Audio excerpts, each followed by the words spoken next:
यहाँ पर कुछ जातियों का वर्चस्व है, संख्या उनकी अधिक है। यहाँ के जो भी नेता आज तक किए उन्होंने अपना परिवार पाला है, अपना विकास किया, बाकी जनता को कोई लाभ नहीं होता है। किसान के सोच हो ये जाके जनप्रतिनिधि के तब नु काम करे, तो सोच है ये नहीं है, किसान का सोचे नहीं है, पैसा ले रहा विभाग से काम कुछ न होला, उद्योग तो बहुत कागज में चलेला। कि भाट पार में कोई जनप्रतिनिधि नहीं रहता है, यहाँ जन स्वामी लोग रहते हैं। हम अपनी फरियाद जिस नेता के पास लेके जाते हैं वहाँ हम गुलाम होकर लौटते हैं।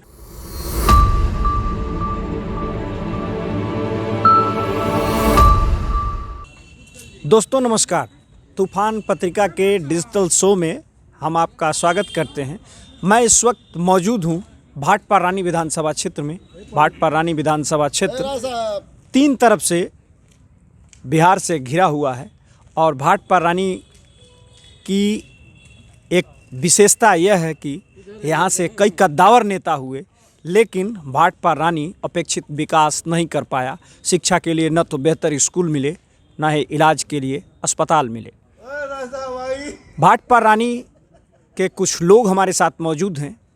भाटपारा रानी में क्या क्या उद्योगों की संभावना हो सकती थी, भाटपारा रानी विकास की गति में क्यों पिछड़ता गया, इन सारे सवालों पर यहाँ के कुछ आम से लोग हमारे साथ मौजूद हैं। उनसे हम बातचीत करेंगे। इसमें सभी दलों के लोग हैं, भाजपा से हैं, सपा से हैं, कांग्रेस से हैं, कई तरह के लोग हमारे साथ मौजूद हैं। कई पार्टियों के नुमाइंदे भी हमारे साथ मौजूद हैं। उनसे हम सीधी बातचीत करेंगे कि आखिर भाटपारा रानी क्यों पिछड़ता गया। पहला तो आपका नाम? जगन्नाथ सिंह। आप अपना पूरा परिचय बताएं। मैं भी यहाँ का नागरिक हूँ। मेरा नाम जगन्नाथ सिंह अमिठिया है जी। और सामाजिक कार्यकर्ता हूँ। भाटपारा रानी विकास की गति में पिछड़ता गया, इसकी एक मूल वजह आप क्या पाते हैं? दुर्भाग्य ये है कि बरसों से यहाँ पर ऐसे लोग आए हैं कि कभी उन्होंने विकास पर ध्यान दिया ही नहीं। ठीक आपने कहा कि यहाँ पर उद्योग होना चाहिए था। यहाँ हल्दी का क्षेत्र था बहुत बड़ा। भाटपारा रानी में हल्दी का उत्पादन बहुत होता था, अभी भी होता है। बहुत लोग प्रतिनिधि आए और वहाँ कहे कि हल्दी उद्योग के लिए कारखाना बनाया जाएगा, लेकिन नहीं बनवा सके। बरसों से हम लोगों ने देखा है कि जो भी प्रतिनिधि होते हैं काम के प्रति ध्यान नहीं देते हैं और विकास कार्य से मुंह मोड़ लेते हैं और गुटबाजी करके अपना राजनीति करते हैं। चुनाव जीतना हारना तो जानते ही हैं आजकल। भाटपारा रानी सीट की एक और भी विशेषता रही यहाँ के राजनीतिक समीकरणों में कि जातिगत मुद्दा बड़ा हावी रहा। तो कहीं जातिगत मुद्दे की वजह से ही तो भाटपारा रानी पिछड़ता तो नहीं गया? ये भी प्रमुख कारण है। यहाँ पर कुछ जातियों का वर्चस्व है, संख्या उनकी अधिक है। असंख्या होने के नाते अगर उस जाति विशेष से संबंधित कोई व्यक्ति या उसको मानने वाले लोग अगर आ जाते हैं तो निश्चित रूप से पूरे विधानसभा में जितना वोट पड़ता है उसका कम से कम 30% वोट तो वही दे देते हैं। तो जीतने के कारण होता है, कर्मठ नहीं होते हुए व्यक्ति जीत जाता है, ये एक कारण है। इस बार भाटपारा रानी, चूँकि आप वरिष्ठ भी हैं, भाटपारा रानी किधर की ओर जाता हुआ दिखाई दे रहा है आपके नज़रिए से? देखिए, भाटपारा रानी योजना नहीं है, जैसा प्रदेश की गतिविधि है और प्रदेश का जो रुझान है यहाँ भी लोगों में है। यहाँ भी योगी के कामों को लोगों ने देखा है, मोदी के कामों को लोगों ने, और जो काम हुआ है इधर ही हुआ है। चाहे सड़कों का देख लीजिए आप, या गांव में जो भी राशन मिल रहा है, या आवास मिल रहे हैं, या शौचालय मिला है, या और जो लोगों के खाते में पैसे आए हैं, ये बहुत बड़ा काम हुआ है। तो इसका तो कुछ इफेक्ट है। अभी बात हो रही थी, तो सबसे पहले तो हम आपका नाम जानना चाहेंगे और दूसरा यह कि भाटपारा रानी को आप विकास में कहाँ पाते हैं? मेरा नाम विनोद पांडे है और यहाँ विकास को तो लोग यहाँ प्राथमिकता नहीं देते हैं, जो भी यहाँ के विधायक या जो भी सांसद चुने जाते हैं। एक्चुअली यहाँ पे जाति आधारित वोट लोग करते हैं। लोकल होने की वजह से यहाँ, जैसे माट साहब ने बताया कि यहाँ हल्दी की खेती की काफ़ी संभावनाएं हैं, कुटीर उद्योग लगा करके लोगों को रोजगार दिया जा सकता है। इस क्षेत्र को काफ़ी ऊपर लेके जा सकते हैं। लेकिन यहाँ के जो भी नेता आज तक किए, उन्होंने अपना परिवार पाला है, अपना विकास किया है, बाकी जनता को कोई लाभ नहीं होता है। और चाहे वो किसी भी दल के रहे। किसी भी दल के रहे, उन्होंने जनता के लिए कुछ नहीं किया है, सिर्फ अपना विकास किया। जो भी 2-3 परिवार यहाँ संगठित होकर के आपस में ही राजनीति करते हैं और एक दूसरे को उलझा करके और अपनी रोटी सेक रहे हैं। बाकी यहाँ जब तक किसी नए चेहरों को यहाँ चांस नहीं मिलेगा, क्योंकि यहाँ एक चीज़ और भी कही जाती है कि भाट-परानी में जिसको चुनाव जीतना होता है, जिन 2-3 परिवारों की ओर आपका इशारा है और भी ये सब बात हुई, तो इसमें ग्राम प्रधानों के अन्य विधानसभाओं की तुलना में ग्राम प्रधानों को मैनेज करने का खेल बहुत बड़ा व्यापक पैमाने पर भाट-परानी में चलता है। इस पे क्या कहेंगे? नहीं, ये तो मतलब अच्छा खेल है, जो खेलते हैं लोग वही जानते हैं। बाकी यहाँ जो प्रधान है, जो चाटुकारिता करते हैं, उनके साथ जाते हैं और उनको पर्सनली लाभ मिलता है। कुछ चंद लोग हैं जो प्रधान यहाँ के इस क्षेत्र के, इस भाटपर विधानसभा के, उनको पर्सनली लाभ होता है, वो जाते हैं, उनकी चाटुकारिता करते हैं पर्सनली लाभ लेकर के। बाकी आम जनता से इनका कोई लेना देना नहीं है। सबसे बड़ी बात है कि राजनीतिक रूप से यह क्षेत्र अभी भी अपरिपक्व है। इनको पता नहीं है कि राजनीति होता क्या है। इसका ही नतीजा है कि ये चंद लोग जो है सो उसका लाभ उठा रहे हैं और विधायक MP बन के विधानसभा पहुँच रहे हैं। चलिए, अच्छी बात है, आपने अपनी बात रखी। हम आपके पास आएंगे और जानने की कोशिश करेंगे कि आखिर भाट-परानी विकास में इतना क्यों पिछड़ता गया और यहाँ विकास की क्या संभावनाएं थीं जिसको चालू किया जा सकता है। जिन उद्योगों की बात हो रही है, आखिर उस पर लोगों का ध्यान क्यों नहीं जा रहा है? देखिए, तो आप अपना नाम बताइए।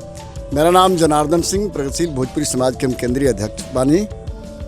देखल जाओ, भाट-परानी विधानसभा क्षेत्र उत्तर प्रदेश के अंतिम छोर पर देवरिया जनपद के विधानसभा क्षेत्र है।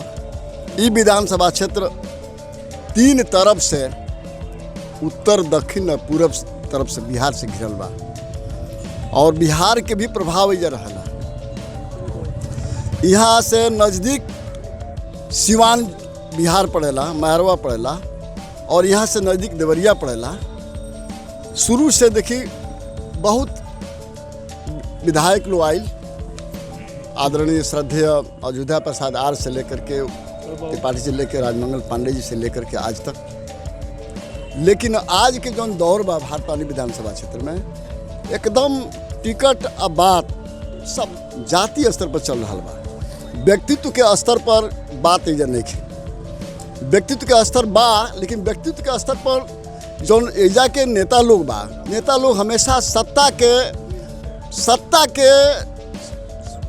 केंद्र में रख के अपन काम के लिए बा कि हम जनार्दन जी एक अगले सवाल पे आते हैं कि आखिर भाट-परानी में जिस हल्दी उद्योग की बात हो रही है, जिस चीनी उद्योग की बात हो रही है, तो क्या इसकी आप क्या संभावना देखते हैं? जनप्रतिनिधि उस दिशा में काम क्यों नहीं करते हैं? क्या उनके पास रोड मैप नहीं है, या अगर वो वादा करते हैं तो ये झूठे वादे होते हैं, सिर्फ जुमले हैं? क्या है ये? किन किन उद्योगों की आप संभावना देखते हैं? आप तो यहाँ काफ़ी दिनों से हैं। एगो जमाना रहे जब प्रतापपुर चीनी मिल और बंगरा बाजार ये केंद्र रहे। बंगरा बाजार हल्दी उद्योग खातिर पूरा माने देश में एक चर्चा रहा कि जैसे हल्दी जाओ। अब प्रतापपुर चीनी मिल ऐसा चीनी मिल कि जौना के चीनी मिलन में भी अपन एगो विशेष महत्व बा और रहल। लेकिन एजा के उद्योग, हल्दी उद्योग समाप्त हो गई। बीच बीच में बहुत लोग आयल, राजनीतिक तरीके से भी बात आयल कि बंगरा बाजार में हल्दी उद्योग स्थापित हुई। वहाँ जमीन के बात आयल, करौदा मठ बगल में बा, बहुत जमीन बा, वो लोग देवे के तैयार रहे। हल्दी उद्योग कुछ शुरू ना भइल। प्रतापपुर चीनी मिल के दशा ही बा कि पेमेंट ना भइला से किसान लोग धीरे धीरे गन्ना उख बोल कम कर दिहल। लेकिन उद्योग के संभावना के बात बा, जब जहाँ चीनी मिल बा, चीनी मिल से चेफुआ निकलेला और चेफुआ से जौन बा पेपर मिल चल सकता। चीनी मिल के सिरा से डिस्टिलरी के फैक्ट्री चल सकेला। तो जितना मजदूर चीनी मिल में काम करते रहे, उतना मजदूर पेपर मिल में और उतने मजदूर डिस्टिलरी फैक्ट्री में। यहाँ बांस का जो पौधा होता है वो भी बहुतायत है। हाँ, तो चेफुआ के साथ साथ इस क्षेत्र में बांस, पतहर, पटुआ, ये सब तमाम चीज़, सनई, तमाम चीज़ होला जा। ये से जब पेपर मिल के स्थापित अगर हो जाई तो सारा संभावना हो जाई। अब बिहार से भी, यूपी से भी एजा मिले लगी। अब बंगरा बाजार के साथे साथे बिहार के सीमावर्ती जौन भोरे बा, मीरगंज इलाका बा, गोपालगंज जिला के इलाका बा, हल्दी के बहुत बड़ा उत्पादन होला। ये से बंगरा बाजार में या क्षेत्र में हल्दी के उद्योग लागे। कृषि के मेन चीज़ बा कि खेती के उद्योग के दर्जा जब ना मिले तब किसान के काम ना हुई। किसान के प्राथमिकता दिहल काम बा, लेकिन जब एजा के जनप्रतिनिधि के सोच चाहिए। जैसे आप ये कहना चाहते हैं कि पेपर मिल बैठाया जा सकता है, हल्दी उद्योग जिसकी बात हो रही थी वो डेवलप किया जा सकता है, शुगर मिल को बढ़ाया जा सकता है, उससे डिस्टिलरी बन सकती है, इन सारी बातों को आप कहना चाहते हैं। और दूसरा आप ये भी कहना, जहाँ तक मैं समझ रहा हूँ, कि कृषि को एक उद्योग का दर्जा दिया जाए। जी। कृषि के उद्योग के दर्जा के मतलब कि आलू के चिप बा, आलू बटे तो आलू 10 रुपया किलो आलू पे आते हैं। आलू का जो कोल्ड स्टोरेज की बात हो रही थी, तो क्या कोल्ड स्टोरेज पूरे भाट पार में नहीं है?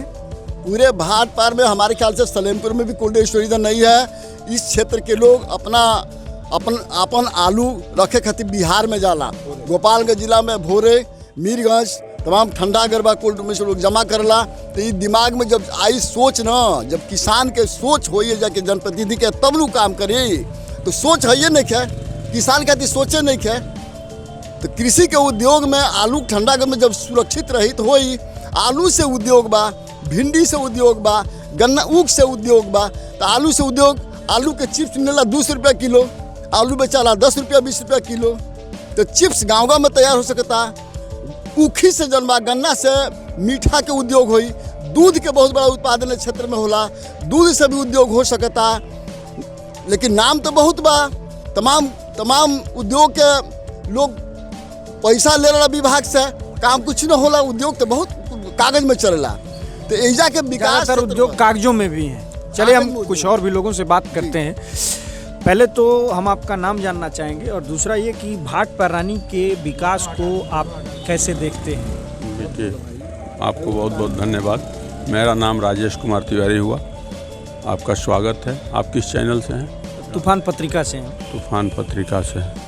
आप कैमरामैन समेत आप दोनों का मैं अभिनंदन करता हूं। बैठिए, सीट ग्रहण कीजिए, बात होती है। देखिए, जब विकास की बात जब हम करते हैं तो मेरा मानना है कि विकास में एक चीज़ निश्चित रूप से सम्मिलित होनी चाहिए कि हर विकास के एक ईंट पर कम से कम एक रोजगार का अवसर सृजित हो, तब हम कहेंगे कि वो विकास है। नहीं तो आप पुरानी सड़कों का आपने मरम्मत कर दिया और आप ढिढोरा पीट रहे हैं कि हमने विकास कर दिया। मैं इसको विकास नहीं मानता हूँ। मैं इसलिए विकास नहीं मानता हूँ कि आप कल्पना कीजिए कि आपके परिवार में कल 5 लोग थे, उनके लिए जो सफिशिएंट बर्तन थे वह आज बर्तन की आवश्यकता बढ़ी है, तो आप उस बर्तन को बदल के दूसरा बड़ा बर्तन लाए हैं, तो मेरे हिसाब से वह विकास नहीं है। वह आपने एक सब्स्टिट्यूशन का अवसर किया है। विकास का मतलब यह है। और जहाँ तक बड़े उद्योग धंधों की बात है, तो हमारा इलाका छोटे जोत वाले काश्तकारों का इलाका है। भूमि की जो आवश्यकता होती है बड़े उद्योग धंधों में, यहाँ उपलब्ध नहीं है। किसी सरकार को हम विशेष क्यों दोष दें? सरकार जैसे एक रही बात सुनिए, एक बात हो रही है, हम आपको बता दे रहे हैं। अभी जैसे डॉक्टर साहब ने कहा, आपने भी शब्द प्रयोग किया जनप्रतिनिधि, तो आपको एक बात अक्षरशः स्पष्ट और सतही सत्य के रूप में बता दूं कि भाट पार में कोई जनप्रतिनिधि नहीं रहता है, यहाँ जनस्वामी लोग रहते हैं। हम अपनी फरियाद जिस नेता के पास लेके जाते हैं, वहाँ हम गुलाम होकर लौटते हैं। हम कहीं से भी संवैधानिक रूप से इस सत्ता के भागीदार नहीं हैं और न ही प्रजातांत्रिक हैसियत से हम स्वामी की भूमिका निभाते हैं। हम पहले से किसी न किसी रूप में हम कहीं न कहीं बंधे हुए हैं। तो क्या ऐसे आप स्वतंत्र प्रजातंत्र की कल्पना करेंगे जब हम कहीं न कहीं पहले से अटैच हैं? तो यहाँ जनप्रतिनिधि कोई नहीं रहता है, हम लोग सब गुलाम हैं। हम किसी और के हैं, आप किसी और के हैं। पहले हम गुटबाजी और जातिगत बिखराव भी, जातिगत हो या किसी भी कमी, अभी बताए हैं ना कि हमारे आपके से लगाव का चाहे जो पैमाना हो, चाहे हम जात से आपसे लगे हों या हम साथ उठते बैठते हों इसके वजह से लगे हों, या आपका आचार व्यवहार हमको अच्छा लगता हो इससे लगे हुए हैं। लेकिन क्या अगर हम आपसे पहले से अटैच हैं तो क्या प्रजातंत्र के हिसाब से जिसको स्वतंत्र मतदान कहते हैं हम करेंगे? आपसे मैं प्रतिप्रश्न पूछता हूँ। निश्चित रूप से हम नहीं करेंगे। जिस समय मतदान हम कर रहे होते हैं, भारतीय प्रजातंत्र में हमारे लिए सुप्रीम सॉवरेंट शब्द का प्रयोग किया गया है। हम सार्वभौम सत्ता है, हम इसके मालिक हैं। तो क्या हम मालिक की हैसियत से निर्णय करने जाते हैं? अगर नहीं जाते हैं तो आपके सामने उसका प्रतिफल है, और यह प्रतिफल हम कहेंगे कि जितनी भी प्रजातांत्रिक प्रक्रियाएं चल रही हैं यह संक्रमण काल में चल रही हैं। भविष्य में हो सकता है कि यह संक्रमण और बढ़े। अब बढ़ने के बाद इसका निदान होगा, ऐसा हम मानते हैं। जैसे जो स्थापित ऐतिहासिक तथ्य हैं उनके आधार पर कि यह थोड़ा सा और बढ़ेगा, और बढ़ने के बाद निश्चित रूप से इसका अंत होगा। धन्यवाद आपको। आप भी कुछ कहेंगे? भाटपारा रानी के विकास को आप कैसे देखते हैं? क्या क्या यहाँ जरूरी है? यहाँ शिक्षा के सबसे बड़ा जरूरी है। शिक्षा के माहौल नहीं है। सरकारी स्कूलें जो है कि समय से नहीं चलता है, और इस बच्चे जो है शिक्षा से अधूरे रहे हैं। कोरोना काल में स्कूल काफ़ी दिनों तक बंद रहा, पढ़ाई नहीं हो रहा है। शिक्षा जब तक नहीं होगा तब तक विकास असंभव है। चलिए, अच्छी बात। मैं इस वक्त भाटपारा रानी क्षेत्र में मौजूद हूँ। दरअसल भाटपारा रानी क्षेत्र तमाम वजहों से पीछे रहा। हमने इस पूरे वीडियो में कई लोगों से, अलग अलग लोगों से बात किया, जिसमें लोगों ने ये कहा कि जनप्रतिनिधियों के पास एक डेवलपमेंट की सोच नहीं रही। इसी सोच न होने की वजह से भाटपारा रानी विकास नहीं कर पाया। जैसे यहाँ उद्योग लगाए जा सकते थे, लेकिन जनप्रतिनिधियों ने एक तरह से लोगों के साथ छलावा किया। अपने चुनावी घोषणा पत्रों में सिर्फ इन बातों को रखा, लेकिन धरातल पर इन चीज़ों को नहीं उतारा। जैसे पेपर मिल लगाया जा सकता था, चीनी उद्योग को डेवलप किया जा सकता था, दुग्ध उद्योग को बढ़ावा दिया जा सकता था, इस इलाके में तेल उद्योग को भी बढ़ावा दिया जा सकता था। तमाम ऐसे उद्योग हैं जिन पर, छोटे छोटे ही उद्योग सही, लेकिन उन पर काम कर तमाम लोगों को रोजगार देने का काम किया जा सकता था। लेकिन राजनीतिक पार्टियों ने सिर्फ यहाँ के वोटों का इस्तेमाल किया है, ऐसा यहाँ के लोगों का कहना है। हल्दी के उद्योग के लिए भाटपारा रानी का क्षेत्र काफ़ी मुफीद था, लेकिन हल्दी उद्योग को सिर्फ कागजों में ही रखा गया। अभी आप भाटपारा रानी के लोगों की बातों को सुन रहे थे। हम तब तक फिर अगले वीडियो में मिलेंगे। तब तक के लिए नमस्कार।